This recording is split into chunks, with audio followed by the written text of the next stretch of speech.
back, relax, and maybe get yourself a snack. Me and you gonna have a little chat about books. Hi guys, so I'm here today to do a book review of A Promise of Fire by Amanda Bouchette.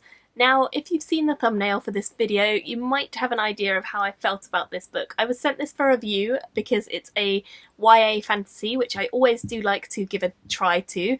However, I am always quite sceptical of YA fantasy because oftentimes, not always, but oftentimes I do see insta-love and things like that that I don't really enjoy.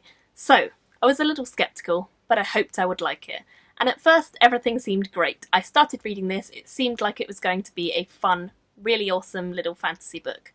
It follows a young lady called Kat who lives in a world which is divided into 3 different kingdoms. She is running away from people from her past. She definitely has a sinister and mysterious past, although we don't necessarily know what that is when we first start reading her story. We just know that she is trying to hide away from a lot of the people who have been horrible to her in the past. So she's in hiding in a circus, which is always a good thing. I love being in circuses as settings. I think it's really fun. But quickly it becomes something different. I thought this was going to be a kind of mysterious story about her and her life and how she was escaping and evading these captors and the magic that she had, because it's quite evident early on that she has really powerful magics that she's trying to keep hidden within the circus.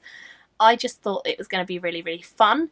However, although it has some fun elements at first, we then get another character coming into the story called Griffin, and this character just didn't gel with me at all. I just felt like this character coming in ruined things for the potential of this book. I wanted this to be this amazing, mysterious, awesome female character kind of going about and not needing anyone and trying to overcome her fears, make allies along the way and all of this stuff, and that just didn't happen. What did happen was that this character that I really liked at first was abducted by this other character and she gets kidnapped. And while she gets kidnapped, she's trying to escape, as you would, and I think, oh, okay, good, let's escape. But she just doesn't. She just doesn't escape because this character who captures her has a magical rope that manages to trap her.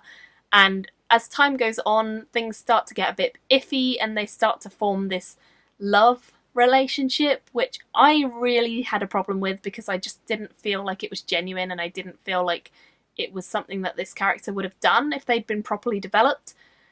However, even with all of that said, there are some steamy erotica moments within this which are quite good, but I feel like this book never convinced me of what it was trying to do.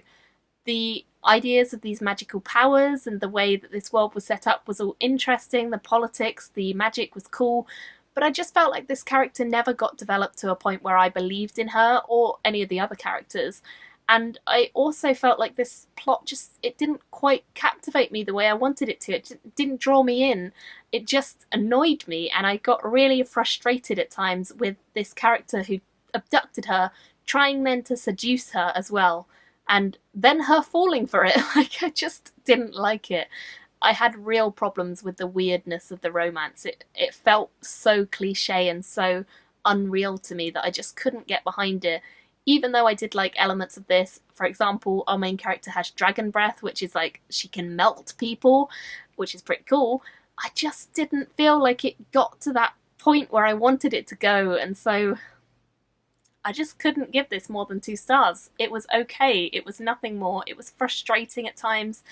I particularly hate it when I get asked to review a book that I think I'm going to like or that I want to like because I start out really liking it and then it just goes downhill because I feel so disappointed by it and I wish that it had been better and it just wasn't. So unfortunately, this book just wasn't for me, I don't think. I'm sure that other people would enjoy it, and I think possibly if you don't mind sort of abductions and people falling in love with their captors, then maybe it wouldn't be a problem for you. But for me, it was just kind of icky, and I just didn't like it or get behind it or see any logic for it. So I felt like it wasn't my kind of cup of tea. I gave it 2 stars. I'd love to hear if you've read it, what you thought of it, because I do believe that this has been out in the US for a while, and I think a couple of people that I saw on Goodreads commented and said that they'd already read it and that they weren't fans or that they were. So do let me know if you've read this, what you thought of it. But for me, it just didn't feel like an authentic original idea, and it did fall into some of the traps that I really hate seeing in YA fantasy, and I wish it hadn't,